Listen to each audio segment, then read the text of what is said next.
Forex ട്രേഡിങ്ങിൽ മാർക്കറ്റിൻ്റെ ഏറ്റവും വലിയ പ്രത്യേകത എന്താണെന്നറിയോ? അത് മാക്സിമം അത് ഒരു റേഞ്ചിൽ മൂവ് ചെയ്യാൻ ശ്രമിക്കും. അതാണ് നമുക്ക് ഫോറക്സ് ട്രേഡിങ്ങിൽ കറൻസി പെയറിൻ്റെ ഒരു പ്രത്യേകത എന്ന് പറഞ്ഞാൽ. മാക്സിമം ഒരു അത് എന്ന് പറഞ്ഞപ്പോൾ നമ്മളൊരു രണ്ട് രാജ്യങ്ങളുടെ കറൻസികൾ തമ്മിലുള്ള ട്രേഡിംഗ് ആണല്ലോ ഈ ഫോറക്സ് ട്രേഡിങ്. അപ്പോൾ അത് മാക്സിമം അതൊരു റേഞ്ചിൽ മൂവ് ചെയ്യാനാണ് ശ്രമിക്കുക. ചില സമയത്ത് ഒരു ലോങ് ടൈമിൽ അത് ഇങ്ങനെ റേഞ്ച് ബ്രേക്ക് ചെയ്ത് പോകാറുണ്ട്. പക്ഷേ മാക്സിമം നമുക്ക് അത് ഒരു റേഞ്ചിൽ ട്രേഡ് ചെയ്യുന്നതായിട്ടാണ് കാണാൻ സാധിക്കുന്നത്. ഇപ്പോൾ ഞാൻ ഈ കാണുന്നത് USD/JPYയുടെ വീക്ക്ലി ചാർട്ടാണ്. ഒരു 1 വീക്ക് ഇതിൻ്റെ 1 വീക്ക്ലി ചാർട്ടാണ് നമുക്കിവിടെ കാണാൻ സാധിക്കും. ഇവിടെ ഉണ്ടോ ഈ ഒരു 2023 തൊട്ട് ഈ പ്രൈസ് ഈ ഒരു റേഞ്ചിലാണ്, ഇങ്ങനെ ഒരു റേഞ്ച്, ഈ വലിയൊരു റേഞ്ചിലാണ് നിൽക്കുന്നത്. അതായത് 150, 145, 160 ആ ഒരു റേഞ്ചിലാണ് നിൽക്കുന്നത്. ഓക്കെ. അപ്പോൾ ഇപ്പം നമ്മൾ ട്രേഡ് ചെയ്യുമ്പോൾ നമ്മൾ ഒരു സാധാരണ ഒരു ഡേ ട്രേഡായിട്ട് നമ്മൾ ട്രേഡ് ചെയ്യുന്നത് ചിലപ്പോൾ 1 ഹവറിലോ 10 മിനിറ്റ്സ് ചാർട്ടിലോ 15 മിനിറ്റ്സിലോ 5 മിനിറ്റ്സിലോ ഒക്കെ നമുക്ക് ട്രേഡ് ചെയ്യാം. പക്ഷേ നമ്മൾ ഈ ലോങ് ടൈമിൽ പ്രൈസ് എന്താണ് ചെയ്യുന്നത്, അതായത് ഈ ലോങ് ടൈം ഫ്രെയിമിൽ പ്രൈസ് എന്താണ് ചെയ്യുന്നത്, ഹയർ ടൈം ഫ്രെയിമിൽ പ്രൈസ് എന്താണ് ചെയ്യുന്നത് എന്ന് നമ്മൾ അറിഞ്ഞിരിക്കണം. എന്നാലേ നമുക്കൊരു കറക്റ്റ് ഡിസിഷൻ ചെറിയ ടൈം ഫ്രെയിമിൽ എടുക്കാൻ പറ്റത്തുള്ളൂ. ഇപ്പം ഞാനത് ഉദാഹരണത്തിന് ഞാൻ കാണിച്ചുതരാം. ഇപ്പോൾ പ്രൈസ് ഇതൊരു വീക്ക്ലി ടൈം ഫ്രെയിമാണ് കേട്ടോ. ഇത് ഈ 2024 തൊട്ട് 2024 ആണ് ഈ ക്യാൻഡിൽ ഇവിടെ ഒരു ഫോം ചെയ്യുന്നത്. കഴിഞ്ഞ് അതിന് മുമ്പ് ഉണ്ടായിരുന്ന 2023 ഉണ്ടായിരുന്ന ഹൈ ബ്രേക്ക് ചെയ്ത് ഇത് പോയി 160 പോയി. ഓക്കെ, ഇവിടെ 160. അതിനുശേഷം അതിൽ പുതിയ റേഞ്ച് ഫോം ചെയ്തു. അതായത് 140, 160 തമ്മിലുള്ള റേഞ്ച് ഫോം ചെയ്തു. ഓക്കെ, വീണ്ടും ഇത് 2025 ആദ്യം 2025 ആയപ്പോഴത്തേനും ഇത് വീണ്ടും 160 പോയി. 160 പോയിട്ട് പക്ഷേ 160 പോകാൻ പറ്റിയില്ല. വീണ്ടും അത് 140 വന്നു. ഇപ്പോൾ ഇതൊരു റേഞ്ച് ഫോം ചെയ്തു. ഓക്കെ, ഈ ഒരു റേഞ്ച് ഫോം ചെയ്തു. ഇപ്പോൾ പ്രൈസ് നിൽക്കുന്നത് ഇത് 2025 ഇവിടെ ഈ 140 വന്നിട്ട് വീണ്ടും ഇത് ഇങ്ങോട്ട് മുകളിലേക്ക് കയറി പോകാൻ ശ്രമിച്ചുകൊണ്ടിരിക്കുകയാണ്. പക്ഷേ നമുക്ക് ഈ ഒരു മൂവ്മെൻറ്റിലും അതായത് ഈ റേഞ്ച് ഫോം ചെയ്തപ്പോൾ ഉള്ള മൂവ്മെൻറ്റ് നോക്കി, ആ മൂവ്മെൻറ്റും ഇപ്പോൾ ഇത് ട്രൈ ചെയ്യുമ്പോൾ ഉണ്ടാകുന്ന ആ മൂവ്മെൻറ്റ് നോക്കി വളരെ വ്യത്യാസമുണ്ട്. ഓക്കെ, അതായത് ഇപ്പോൾ നമുക്കിവിടെ കാണാൻ സാധിക്കുന്നത് ഇത് ഈ വലിയ റേഞ്ചിനുള്ളിൽ ചെറിയൊരു റേഞ്ച് ഫോം ചെയ്തുകൊണ്ടിരിക്കുകയാണ്. ഓക്കെ, ഇത് ഇപ്പോൾ ഇവിടുന്ന് 150 ഈ കഴിഞ്ഞ 2 ആഴ്ച മുമ്പ് ഇത് പ്രൈസ് റിജക്റ്റ് ചെയ്തിട്ട് ഇപ്പോൾ ഈ ഈ ക്യാൻഡിൽ ക്ലോസ് ആയി. ഓക്കെ, ഈ ലാസ്റ്റ് കാണുന്ന റെഡ് ക്യാൻഡിൽ ക്ലോസ് ആയി. ഞാനിത് സാറ്റർഡേ ആണ് എടുക്കുന്നത്. അപ്പോൾ ഈ ക്യാൻഡിൽ ക്ലോസ് ആയി. ഇനി എന്താണ് നെക്സ്റ്റ് വീക്ക് എന്തായിരിക്കും സംഭവിക്കുക? ഓക്കെ, അപ്പം നമുക്ക് വേണമെങ്കിൽ പറയാം, ഒന്നെങ്കിൽ മേളിലേക്ക് പോകും, ഇല്ലെങ്കിൽ താഴേക്ക് പോകും. അതിലേതെങ്കിലും ഒന്നായിരിക്കും സംഭവിക്കുക ഇനി സംഭവിക്കാനുള്ളത്. ഏതാണ് ചാൻസ് കൂടുതൽ? താഴേക്ക് പോകാനാണ് മേളിലേക്ക് പോകാനാണ് ചാൻസ് കൂടുതൽ എന്നാണ് നമ്മൾ ആദ്യം നോക്കേണ്ടത്. ഈ വീക്ക്ലി ടൈം ഫ്രെയിമിൽ നമുക്കതിപ്പം പറയാൻ ഇച്ചിരി പാടുണ്ട്. കാരണം ഇപ്പം വേണമെങ്കിൽ പറയാം, കാരണം ഇത് മേളിലേക്ക് പോകാൻ വളരെ ബുദ്ധിമുട്ടുന്നുണ്ട്. പിന്നെ 150 ഇത് നല്ലൊരു റിജക്ഷനാണ് നടന്നത്. അത് കഴിഞ്ഞിട്ട് വീണ്ടും കഴിഞ്ഞ ആഴ്ച വീണ്ടും മേളിലേക്ക് പോകാൻ ശ്രമിച്ചു, നടന്നില്ല. ഈ ആഴ്ച അത് വീണ്ടും അത് താഴേക്കാണ് ക്ലോസ് ചെയ്തിരിക്കുന്നത്. അപ്പോൾ ഇത് കഴിഞ്ഞൊരു 4 ആഴ്ചയായിട്ട് ഇത് മേളിലേക്ക് പോകാൻ ശ്രമിക്കുന്നുണ്ട്. പ്രൈസ് മേളിലേക്ക് 150 മേളിൽ പോകാൻ ശ്രമിക്കുന്നുണ്ട്, പക്ഷേ നടക്കുന്നില്ല. ഓക്കെ, അതൊരു വലിയൊരു ഇൻഫർമേഷനാണ് നമുക്കിവിടെ കിട്ടിയേക്കുന്നത്. ഓക്കെ, അപ്പോൾ നമ്മൾ വീണ്ടും നാരോ ഡൗൺ ചെയ്യാൻ വേണ്ടിയിട്ട് നമ്മൾ ഒരു ഡെയിലി ടൈം ഫ്രെയിമിലേക്ക് എത്തി. ഡെയിലി ടൈം ഫ്രെയിമിൽ എന്താ സംഭവിച്ചുകൊണ്ടിരിക്കുന്നത്? 2025 മുതൽ ഇത് ഒരു ചെറിയൊരു ഡൗൺ ട്രെൻഡിൽ വന്നിട്ട് ഇത് ഏപ്രിലോട് കൂടി ഒരു ലോ ക്രിയേറ്റ് ചെയ്ത് വീണ്ടും അത് റേഞ്ചിൽ പോയിട്ട് പല മാസങ്ങളിലും ഇത് ഈ ഹൈ ബ്രേക്ക് ചെയ്യാൻ ശ്രമിച്ചു, നടന്നില്ല. ലോയും ബ്രേക്ക് ചെയ്യുന്നില്ല, ഈ ലോയും ബ്രേക്ക് ചെയ്യാൻ സാധിക്കുന്നില്ല. ഈ ഹൈ ബ്രേക്ക് ചെയ്യാൻ ട്രൈ ചെയ്യുന്നു, പക്ഷേ നടക്കുന്നില്ല. പക്ഷേ അത് ജൂലൈയിൽ അത് ബ്രേക്ക് ചെയ്തു. ആ ഹൈ ബ്രേക്ക് ചെയ്തു. ഈ ഒരു റേഞ്ച് ഉണ്ടായിരുന്ന ആ റേഞ്ച് ക്രിയേറ്റ് ചെയ്തിരുന്ന ഹൈ ബ്രേക്ക് ചെയ്തു. ആ ഹൈ ബ്രേക്ക് ചെയ്തിട്ട് അത് ഏപ്രിൽ ഹൈ ജൂലൈയിൽ ബ്രേക്ക് ചെയ്തു. എന്നിട്ട് പ്രൈസ് അത് 150 എന്നുള്ള നമ്മൾ വീക്കിലിയിൽ നമ്മൾ കണ്ട ക്രിട്ടിക്കൽ റേഞ്ച് തന്നെയായിരുന്നു അത് ഏപ്രിൽ ഹൈ വന്നത്. അപ്പോൾ അത് ബ്രേക്ക് ചെയ്തിട്ട് അത് എന്തോ കാരണത്താൽ പെട്ടെന്ന് തന്നെ താഴേക്ക് വന്നു. ഒരു ക്യാൻഡിൽ വലിയൊരു റെഡ് ക്യാൻഡിൽ കണ്ടു. അതിൻ്റെ കാരണം എന്താണെന്ന് അത് എന്തെങ്കിലും ജിയോ പൊളിറ്റിക്കൽ റീസൺസ് ആയിരിക്കാം, എന്തെങ്കിലും ഒരു പൊളിറ്റീഷ്യൻ എന്തെങ്കിലും പറഞ്ഞായിരിക്കാം, എന്ത് കാരണമെങ്കിലും ആയിക്കോട്ടെ. പക്ഷേ ആ റേഞ്ച് എന്ന് പറയുന്നത് അത് വീക്കിലി ടൈം ഫ്രെയിമിലും വളരെ ക്രിട്ടിക്കലായിട്ടുള്ള ഒരു റേഞ്ച്, ഒരു പ്രൈസ് പോയിൻ്റാണ്. ഈ ഡെയിലി ടൈം ഫ്രെയിമിലും നമുക്കത് കാണാൻ സാധിക്കുന്നുണ്ട്. ആ ഡ്രോപ്പ് വലിയ റെഡ് ക്യാൻഡിലിന് കാരണം ചിലപ്പോൾ എന്തെങ്കിലും ഒരു ന്യൂസോ അല്ലെങ്കിൽ ഒരു ജിയോ പൊളിറ്റിക്കലായിട്ടുള്ള എന്തെങ്കിലും സ്റ്റേറ്റ്മെൻറ്റോ എന്തെങ്കിലുമൊക്കെ ആയിരിക്കാം. പക്ഷേ ആ പ്രൈസ് ലെവൽ എന്ന് പറയുന്നത് ഇമ്പോർട്ടൻ്റ് ആണ്. ഓക്കെ, അപ്പോൾ ഇനി നമുക്കിനി ട്രേഡ് എടുക്കേണ്ടത് ഈ ചെറിയ പാർട്ടിലാണ് നമുക്ക് ട്രേഡ് എടുക്കേണ്ടത്. ഓക്കെ, അതുകൊണ്ട് നമ്മൾ കൂടുതലും ഫോക്കസ് ചെയ്യുന്നത്, നമുക്ക് ഇൻഫർമേഷൻ കിട്ടി 150 എന്ന് പറഞ്ഞാൽ ഒരു ലെവലാണെന്ന് കിട്ടി, അതിന് ഒരു വലിയ ഡ്രോപ്പ് ഉണ്ടായി, അതൊക്കെ നമ്മൾ അനലൈസ് ചെയ്ത് കഴിഞ്ഞു. ഓക്കെ, ഇനി നമുക്ക് എന്തെങ്കിലും ആക്ഷൻ എടുക്കണമെങ്കിൽ ചെറിയ ടൈം ഫ്രെയിമിൽ വേണം എടുക്കാനായിട്ട്. അപ്പോൾ നമ്മൾ ഈ ചെറിയ ടൈം ഫ്രെയിമിൽ സംഭവിച്ചത് എന്താണെന്ന് നോക്കുകയാണ്. ഓക്കെ, അപ്പം ഈ കഴിഞ്ഞ മാസം പ്രൈസ് ഇത് ബ്രേക്ക് ചെയ്തിട്ട് അപ്പോൾ തന്നെ ഇത് വീണ്ടും ആ ബ്രേക്കിംഗ് സ്ട്രക്ചർ പ്രൈസ് ലെവൽ വീണ്ടും ടെസ്റ്റ് ചെയ്തു. അത് വാലിഡിറ്റി ക്രിയേറ്റ് ചെയ്ത് വീണ്ടും അത് പ്രൈസ് ബ്രേക്ക് ചെയ്തു. വീണ്ടും പ്രൈസ് അതിൻ്റെ ഓൺ ഹൈ ബ്രേക്ക് ചെയ്തു. സെയിം മന്തിൽ ഓൺ ഹൈ ബ്രേക്ക് ചെയ്തിട്ട് അപ്പോൾ തന്നെ അത് ബ്രേക്ക് ഡൗൺ ആയി വീണ്ടും ഇത് പ്രൈസ് ലെവൽ വീണ്ടും ഈ സസ്റ്റൈനബിളായിട്ട് നിൽക്കുന്ന പ്രൈസ് ലെവൽ വീണ്ടും പ്രൈസ് ഹോൾഡ് ചെയ്യുന്നുണ്ട്.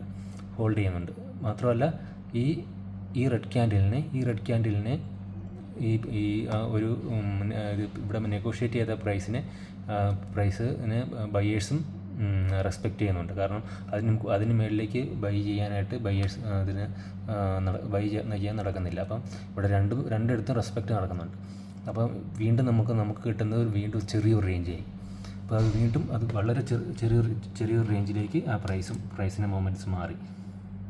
അപ്പോൾ നമുക്ക് ട്രേഡ് എടുക്കണമെങ്കിൽ വീണ്ടും ചെറിയ ടൈം ഫ്രെയിമിലേക്ക് പോകണം. ഇപ്പോൾ നമുക്ക് എന്താ കാണാൻ സാധിക്കുന്നത്, പ്രൈസ് ഈ ലെവലിനെ ഇത് പ്രൈസ് ബ്രേക്ക് ഡൗൺ ചെയ്യാൻ സാധിച്ചിരുന്ന നെഗോഷിയേറ്റ് ചെയ്തിരുന്ന ലെവലും റെസ്പെക്റ്റ് ചെയ്യുന്നുണ്ട്. അതുപോലെ തന്നെ ഇവിടെ ഒരു ലെവലും റെസ്പെക്റ്റ് ചെയ്യുന്നുണ്ട്. സോ ഈ രണ്ട് ലെവൽ ഈസ് വെരി ഇമ്പോർട്ടൻറ്റ്. അപ്പം നമുക്ക് അടുത്ത ട്രേഡ് എടുക്കേണ്ടത് ചെറിയ ടൈം ഫ്രെയിമിലായതുകൊണ്ട് നമ്മൾ വീണ്ടും ചെറിയ ടൈം ഫ്രെയിമിലേക്ക് പോകും. നമുക്ക് 1 അവറിലേക്ക് പോകാം. ഓക്കെ, നമ്മൾ 1 അവർ ടൈം ഫ്രെയിമിൽ എത്തിയിരിക്കുകയാണ്. അപ്പോൾ നമുക്ക് സാധിക്കാം ഇവിടെ കഴിഞ്ഞ മാസം ബ്രേക്ക് ചെയ്ത ഒരു സ്ട്രക്ചറാണിത്. ഇവിടെ നിന്നാണ് പ്രൈസ് മേളിലേക്ക് പോയി അത് ആ സെയിം മന്തിലെ ഹൈ ബ്രേക്ക് ചെയ്ത് അത് ടെസ്റ്റ് ചെയ്ത് അത് എന്തോ കാരണത്താൽ ഇതുണ്ട് വലിയൊരു ക്യാൻഡിൽ എന്തോ കാരണത്താൽ നമുക്ക് കാരണം അറിയേണ്ട കാര്യമില്ല. പിന്നീട് നമുക്ക് നെക്സ്റ്റ് ടൈം പിന്നീട് ആ പ്രൈസിലേക്ക് പോകുമ്പോൾ അത് പ്രൈസ് റെസ്പെക്റ്റ് ചെയ്യുന്നുണ്ടെന്ന് മാത്രം നോക്കിയാൽ നമ്മുടെ ഒരു ട്രേഡർ അങ്ങനെ അത് ശ്രദ്ധിച്ചാൽ ഒരു വലിയ ഒരു ട്രേഡർ എന്നുള്ള നമ്മൾ പാവം ട്രേഡർമാരല്ല, നമുക്കപ്പോൾ അത് ശ്രദ്ധിച്ചാൽ മതി. ഓക്കെ, അപ്പം ഈ ലെവലിൽ പ്രൈസ് റെസ്പെക്റ്റ് ചെയ്തില്ല. അതുകൊണ്ടാണ് എന്തോ കാരണത്താൽ അത് ഏതോ ഒരു ന്യൂസോ എന്തോ കാരണത്താൽ അത് പ്രൈസ് റെസ്പെക്റ്റ് ചെയ്യാതെ തിരിച്ച് പോകുന്നു. അത് ഇവിടുന്ന് ഈ പ്രൈസിനെ റെസ്പെക്റ്റ് ചെയ്യുന്നില്ല മാർക്കറ്റ്. അത് വളരെ ക്രൂഷ്യൽ ഇൻഫർമേഷനാണ്. ഓക്കെ, നമ്മൾ നെക്സ്റ്റ് ട്രേഡിംഗ് എല്ലാം നമുക്ക് ഒരു ഇൻഫർമേഷൻ വളരെ ഇമ്പോർട്ടൻ്റ് ആണ്. അത് നമ്മൾ പ്രത്യേകം അറിഞ്ഞിരിക്കേണ്ട കാര്യമാണ്. കാരണം കഴിഞ്ഞ മാസം ഇത് അത് ട്രൈ ചെയ്താണ് 3-4 മാസത്തെ ഹൈ ബ്രേക്ക് ചെയ്യാൻ കാരണമായിട്ടുള്ള ലെവലാണിത്. ആ ലെവലിനെ മാർക്കറ്റ് റെസ്പെക്റ്റ് ചെയ്തില്ല. അത് വളരെ വലിയൊരു ഇൻഫർമേഷനാണ്. ഓക്കെ, അത് നമുക്ക് വീണ്ടും റെസ്പെക്റ്റ് ചെയ്യുന്നില്ല എന്നുള്ളത് വീണ്ടും 2-3 പ്രാവശ്യം വാലിഡിറ്റിയും ചെയ്തിട്ടുണ്ട്. അതെന്ന് പറഞ്ഞാൽ വീണ്ടും പ്രൈസ് ഈ മാസം ഇതിനെ ടെസ്റ്റ് ചെയ്തു, ആ ലെവലിലേക്ക് പോകാൻ ശ്രമിച്ചു, പക്ഷേ നടന്നില്ല. നമുക്ക് ഇവിടെ നോക്കുക, ഈ 1 അവർ ക്യാൻഡിൽ നോക്കുക, അത് ന്യൂസ് ആയിരിക്കാം എന്തായിരിക്കാം, ഇതൊരു ന്യൂസ് ക്യാൻഡിലാണ്. ആക്ച്വലി ഇത് 4 മണിക്കത്തെ ക്യാൻഡിലാണ്. UAE time 4 മണിക്കത്തെ ക്യാൻഡിലാണ്. അതായത് ഏകദേശം ന്യൂയോർക്ക് 8 മണിക്കത്തെ ക്യാൻഡിലാണ്. അപ്പോൾ അതൊരു ന്യൂസ് ഉണ്ടായിരുന്നായിരിക്കും അവിടെ. പക്ഷേ അത് എന്തുകൊണ്ടാണേലും പക്ഷേ മേളിലേക്ക് വേണമെങ്കിൽ പോകാമായിരുന്നു. ന്യൂസ് എന്ന് പറഞ്ഞാൽ മാനിപ്പുലേഷൻ നടക്കാം. അപ്പോൾ മേളിലേക്ക് പോകാമായിരുന്നു, പക്ഷേ മേളിലേക്ക് പോയില്ല. ആ ലെവലിനെ അത് റെസ്പെക്റ്റ് ചെയ്തു, ആ പ്രൈസ് ലെവലിനെ അത് റെസ്പെക്റ്റ് ചെയ്തിട്ട് അത് താഴേക്ക് തന്നെയാണ് വന്നത്. ഓക്കെ, അതിന് ഇതിൻ്റെ ഒരു പ്രത്യേകത എന്ന് പറഞ്ഞു കഴിഞ്ഞാൽ ഇത് 2-3 ദിവസത്തെ ഹൈ ബ്രേക്ക് ചെയ്ത സമയമായിരുന്നു. 2-3 ദിവസത്തെ ഹൈ ബ്രേക്ക് ചെയ്തിട്ട് ഇവിടെ നിൽക്കുന്ന സമയമാണ്. ആ സമയത്താണ് ഇത് വീണ്ടും ബ്രേക്ക് ചെയ്ത് വീണ്ടും ഈ ചെറിയൊരു റേഞ്ചിനുള്ളിലേക്ക് വരുന്നത്. അതായത് 148, 147 എന്ന റേഞ്ചിലേക്ക് വരുന്നത്. ഓക്കെ, അപ്പോൾ വീണ്ടും പ്രൈസ് വീണ്ടും നമുക്ക് കിട്ടിയിരിക്കുന്നത് നമ്മുടെ ട്രേഡിംഗ് റേഞ്ച് വീണ്ടും ചെറുതായി. ഓക്കെ, നമ്മൾ ട്രേഡിംഗ് റേഞ്ച് വീണ്ടും ചെറുതായി. അതാണ് നമുക്ക് പ്രത്യേകിച്ച് ഓർത്തിരിക്കേണ്ടത്. കാരണം ട്രേഡിംഗ് റേഞ്ച് നമ്മളെപ്പോഴും റേഞ്ചുകളാണ് ട്രേഡ് ചെയ്യേണ്ടത്. ഫോറക്സ് മാർക്കറ്റ് ആയതുകൊണ്ട് തന്നെ ഇത് മാർക്കറ്റ് എപ്പോഴും കറൻസീസ് എപ്പോഴും എന്തെങ്കിലും ഒരു റേഞ്ച് ഫോം ചെയ്യാൻ ശ്രമിച്ചുകൊണ്ടിരിക്കും. എന്നാലേ വേറൊരു രാജ്യമായിട്ടുള്ള ഇത് എക്സ്ചേഞ്ചും കാര്യങ്ങളൊക്കെ ഈസി ആകത്തുള്ളൂ, ബിസിനസ്സും കാര്യങ്ങളൊക്കെ ഈസി ആകത്തുള്ളൂ.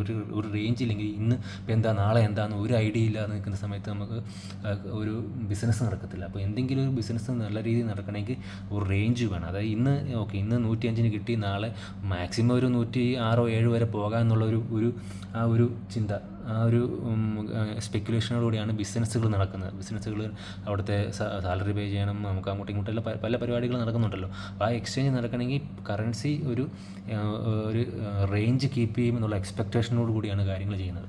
അപ്പോൾ വീണ്ടും നമുക്ക് നമ്മുടെ ട്രേഡിംഗ് റേഞ്ച് വീണ്ടും ചെറുതായി 147, 148 എന്നുള്ള റേഞ്ചിലേക്കായി. ഞാൻ പറഞ്ഞ മനസ്സിലായില്ലേ? വീണ്ടും പ്രൈസിന് ആ റേഞ്ച് വീണ്ടും വാലിഡിറ്റി ചെയ്തു. 148 എന്ന് പറഞ്ഞ റേഞ്ചിന് വീണ്ടും ഇതിന് ട്രൈ ചെയ്ത് വാലിഡിറ്റി ചെയ്തിട്ട് ഇത് പ്രൈസ് വീണ്ടും റേഞ്ചിനുള്ളിൽ നിൽക്കുകയാണ്. ഓക്കെ, എന്നിട്ട് വീണ്ടും ഈ താഴേക്ക് ഡെയിലി ടൈം ഫ്രെയിമിൽ നമ്മൾ വേണ്ട ഒരു റേഞ്ച് നമ്മൾ പറഞ്ഞിട്ടുണ്ടായിരുന്നല്ലോ. ഏത് റേഞ്ചാണ്? ഞാൻ വീണ്ടും കാണിച്ചു തരാം.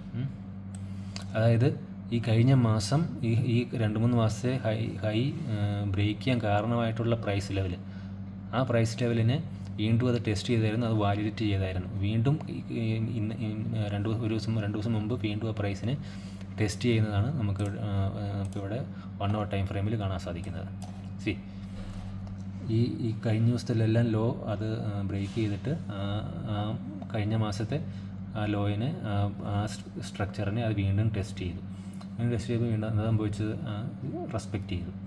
അപ്പോൾ വീണ്ടും പ്രൈസ് 148-നെ റെസ്പെക്റ്റ് ചെയ്യുന്നുണ്ട്, ഇവിടെ ഈ പഴയ ലെവലിനെ റെസ്പെക്റ്റ് ചെയ്യുന്നുണ്ട്. അപ്പോൾ നമ്മുടെ കാര്യങ്ങൾ എവിടെ നിൽക്കുന്നത് മനസ്സിലായില്ലേ? വീണ്ടും പ്രൈസ് ഇന്നലെ വീണ്ടും അത് ട്രൈ ചെയ്തു ബ്രേക്ക് ചെയ്യാം. പക്ഷേ ഇതൊരു ക്രൂഷ്യൽ സ്ട്രക്ചറാണ്. നമുക്ക് നമ്മളിവിടെ ഇല്ല, ഞാൻ ഈ സമയത്തൊന്നും ഉണ്ടായിരുന്നെങ്കിൽ ചെറിയൊരു ട്രേഡ് നമുക്ക് ഇവിടെ എടുക്കാമായിരുന്നു.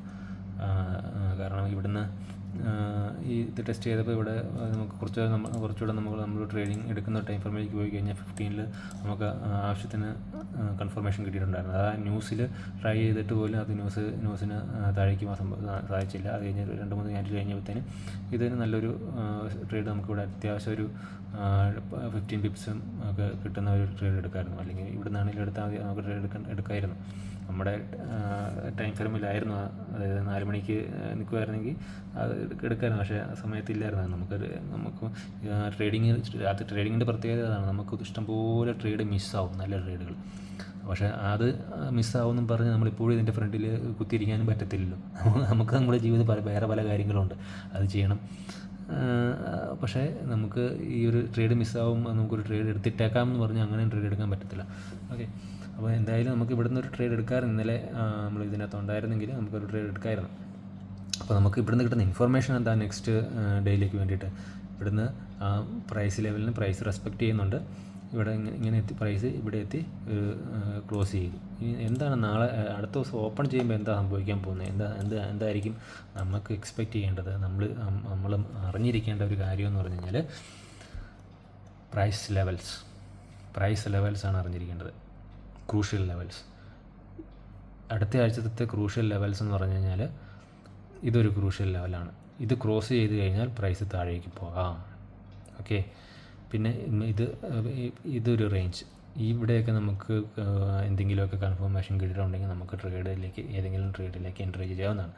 അതുപോലെ തന്നെ ഇവിടെയൊക്കെ നമുക്ക് എന്തെങ്കിലുമൊക്കെ ബൈ കൺഫർമേഷനൊക്കെ കിട്ടിയിട്ടുണ്ടെങ്കിൽ നമുക്ക് ട്രേഡിലേക്ക് എൻട്രി ചെയ്യാവുന്നതാണ്. കാരണം ഇപ്പോൾ പ്രൈസ് ഒരു പ്യുവർലി ഓൺ ദ റേഞ്ചാണ്. മനസ്സിലായില്ല? ഒരു 147, 148 എന്ന റേഞ്ചിലാണ് പ്രൈസ് നിൽക്കുന്നത്. അപ്പോൾ നമുക്ക് ഇവിടുന്ന് വീണ്ടും പ്രൈസ് താഴേക്ക് പോകാൻ ട്രൈ ചെയ്തിട്ട് പ്രൈസിനെ റിജക്റ്റ് ചെയ്യാം.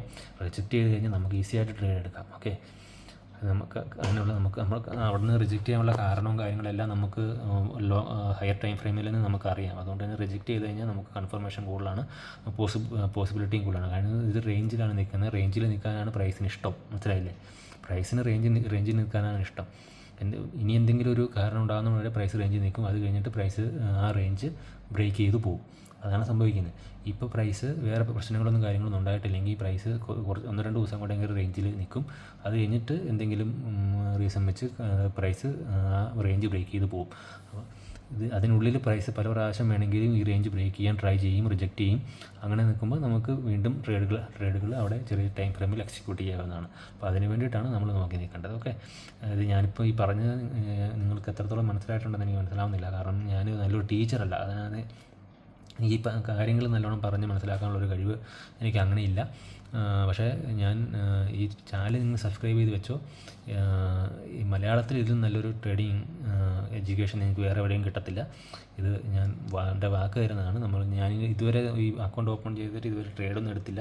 ഈ ട്രേഡൊക്കെ നമ്മൾ എടുക്കും. നമ്മൾ ഈ അക്കൗണ്ട് മാസീവ്ലി ഗ്രോ ചെയ്യും. അതെല്ലാം കാണിച്ചു തരാം. പക്ഷേ നിങ്ങൾ ഒത്തിരി പേര് സബ്സ്ക്രൈബ് ചെയ്തിട്ടുണ്ട്, ഒത്തിരി പേര് സബ്സ്ക്രൈബ് ചെയ്യാത്തവരുണ്ട്, കുറേ പേരൊക്കെ കാണുന്നുണ്ട്, പക്ഷേ ആരും സബ്സ്ക്രൈബ് ചെയ്യുന്നില്ല.